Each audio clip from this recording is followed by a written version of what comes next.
judge's ruling.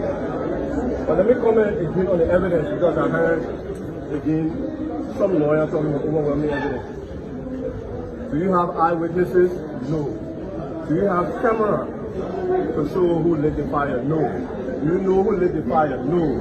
Do you have forensic evidence, fingerprint, footprint, hair fibers, and what have you, to prove your case? No. What you have is a bunch of call law and a bunch of recordings, and that will not be sufficient to sustain a guilty verdict. They have nothing.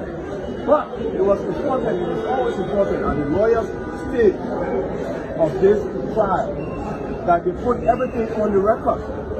It's not on the record. The medical reports are on the record. The performance, the starting investigation is on the record. Now, as we move to the evidentiary stage, you will begin to see the entire case fall apart for lack of sufficient evidence, or lack of no evidence, because the defendants in the docket are completely innocent.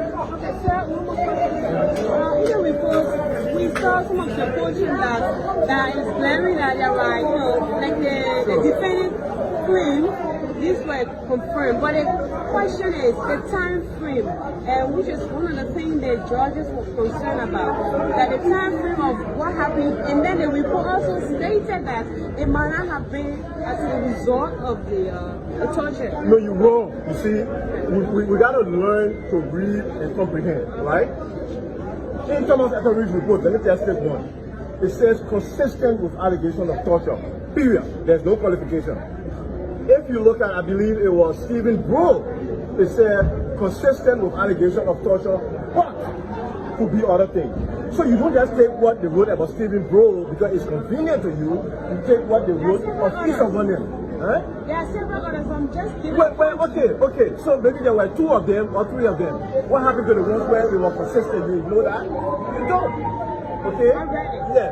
And we were under the impression that the medical report, since the report itself identified that it would be scientific, we're under the impression that it would be taken. But I mean, what's the next move? What's the next move? We're going to trial with the overwhelming evidence that they say they have.